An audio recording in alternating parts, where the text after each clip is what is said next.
इस वक्त आप आराम से बैठकर इस वीडियो को देख रहे हैं, मगर मैं आपको कहूं, आज जिस जगह पर आप अभी बैठे हो वो जमीन आज से करोड़ों साल पहले 8,500 डिग्री के तापमान से उबल रही थी, या जिस जगह पर आप बैठे हैं वो जगह लाखों सालों तक बर्फ से ढकी हुई थी।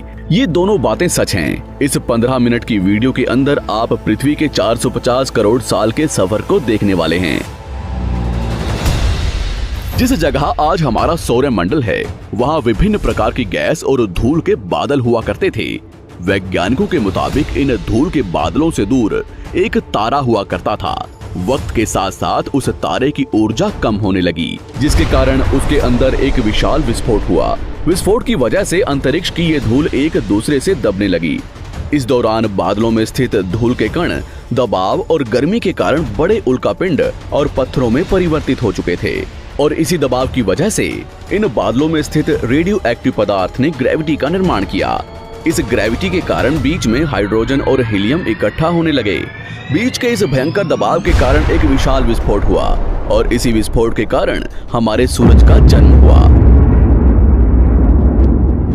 अंतरिक्ष में फैले एस्टेरॉयड यानी क्षुद्र ग्रहों में भारी वजन की वजह से सूरज के करीब आकर सूरज की परिक्रमा करने लगे।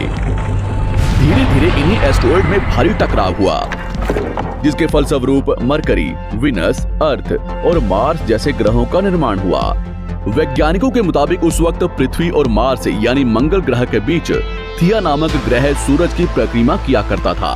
पृथ्वी पर ग्रेविटी होने की वजह से सूरज की परिक्रमा करने वाले एस्टेरॉयड अब पृथ्वी की परिक्रमा करने लगे, और धीरे धीरे करोड़ों सालों तक ये पृथ्वी पर गिरते रहे। और ऐसी घटना हमारे पड़ोसी ग्रह थिया पर भी हो रही थी, जिसके कारण थिया पृथ्वी के और करीब आने लगा और आकर पृथ्वी से टकराया। इस भयंकर टकराव की वजह से पृथ्वी के हिस्से कणों के रूप में अंतरिक्ष में फैल गए और एक रिंग्स की तरह पृथ्वी की परिक्रमा करने लगे। इन्हीं परिक्रमा करते हुए कणों में टकराव होने लगा, जिसके कारण हमारे चांद का निर्माण हुआ। उस वक्त पृथ्वी पर सिर्फ एक ही समुद्र हुआ करता था, और वो था 1900 डिग्री सेल्सियस की तापमान पर उबलते हुए लावे का। उबल रही थी वो सारी चीजें जिसे आज आप अलग अलग नाम से जानते हैं। वक्त के साथ साथ पृथ्वी धीरे धीरे ठंडी हो रही थी, जिसके कारण पृथ्वी के भारी तत्व जैसे धातु और रेडियो एक्टिव पदार्थ पृथ्वी के केंद्र में जाकर इकट्ठा हो गए और हल्के पदार्थ पृथ्वी की सतह पर आ गए। लाखों सालों तक पृथ्वी पर उल्कापिंडों की बरसात हुई, और इन गिरते हुए उल्कापिंडों में जमा था नमक, मिनरल्स और पानी।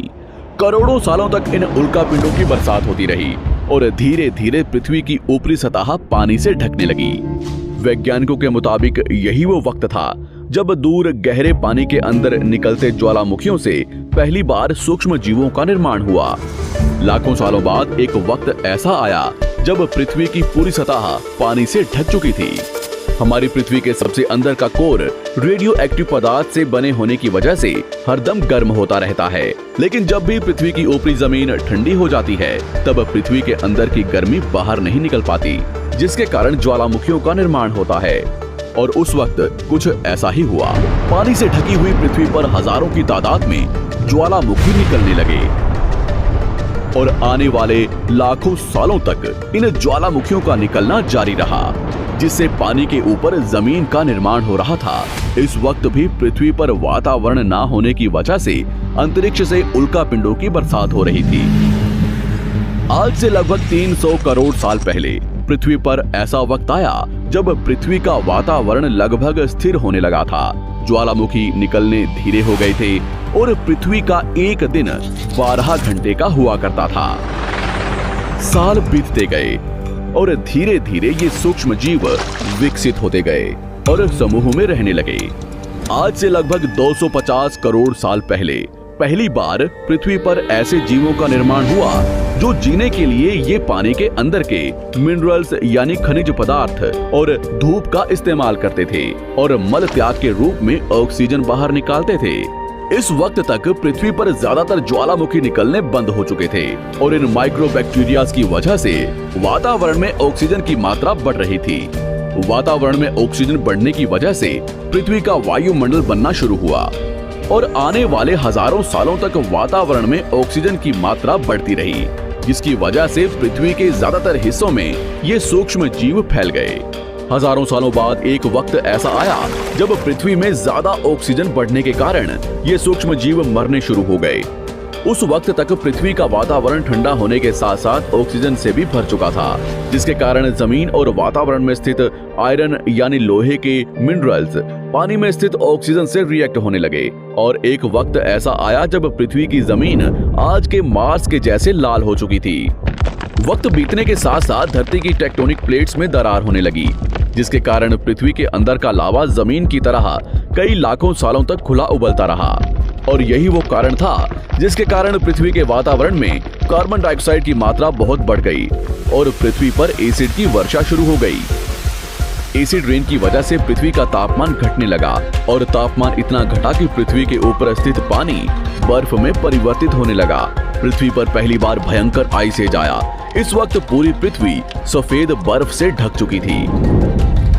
आमतौर पर जब धरती पर सूरज की किरणें गिरती हैं, तब जमीन उन किरणों को सोख लेती है, मगर क्योंकि पूरी पृथ्वी बर्फ से ढक चुकी थी और क्योंकि बर्फ सफेद और चमकीली होती है, जिसके कारण सूरज की किरणें धरती पर गिरने के बाद वापस चली जाती थी।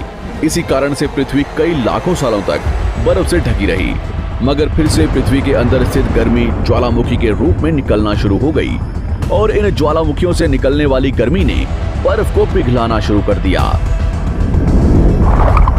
इसी बीच पृथ्वी की गहराई में बचे कुछ सूक्ष्म जीव धीरे धीरे बदल रहे थे और अब वो ऑक्सीजन को अपने शरीर को बड़ा और जटिल बनाने के लिए इस्तेमाल करने लगे थे। इस बीच पानी में अलग से भी छोटे समुद्री पौधे निकलने शुरू हो चुके थे।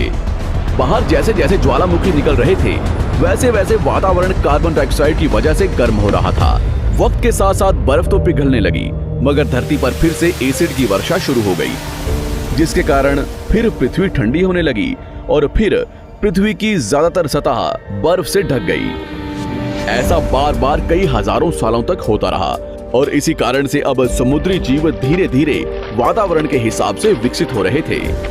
इस बीच कई सारे जीव और समुद्री जंगल्स विलुप्त हो गए, मगर जो बच गए वो धीरे धीरे पृथ्वी के बदलते तापमान के हिसाब से ढलते गए और अब हजारों सालों बाद समुद्री पेड़ बर्फ की वजह से पूरी तरह से मरते या सूखते नहीं थे। अब सूक्ष्म जीव समुद्री जीव बन चुके थे।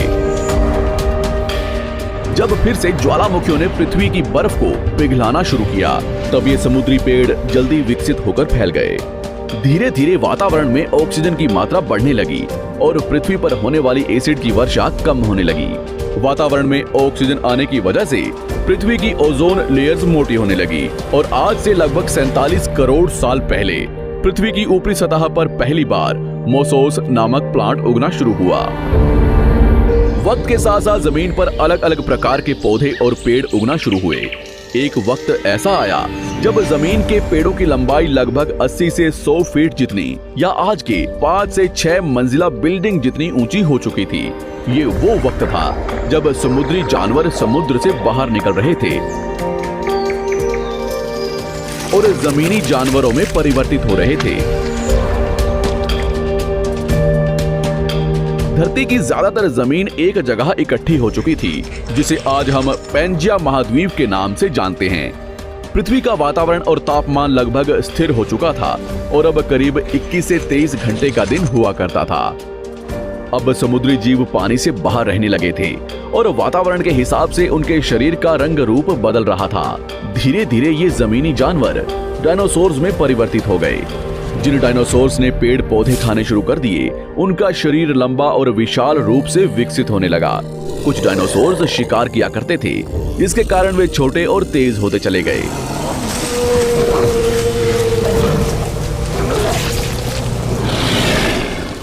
पृथ्वी की ऊपरी जमीन एक जगह इकट्ठी होने के कारण ज्यादातर जमीन रेगिस्तान और बंजर हो चुकी थी। ज्यादातर जंगल समुद्र के करीब हुआ करते थे, जिसमें डायनासोर्स रहा करते थे। आज से लगभग 20 करोड़ साल पहले पैंजिया महाद्वीप टूटना शुरू हो गया। पैंजिया के विभाजित होने की वजह से पृथ्वी की ज्यादातर ऊपरी जमीन पानी के संपर्क में आने लगी, जिसके फलस्वरूप पृथ्वी पर हरियाली बढ़ती गई, जिस वजह से डायनासोर्स और ज्यादा विभिन्न और विशाल होते चले गए। डायनासोर्स ने आने वाले लगभग 20 से 30 करोड़ सालों तक पृथ्वी पर राज किया। उस वक्त डायनासोर्स समुद्र से लेकर जमीन और आसमान तक पूरी पृथ्वी पर राज किया करते थे।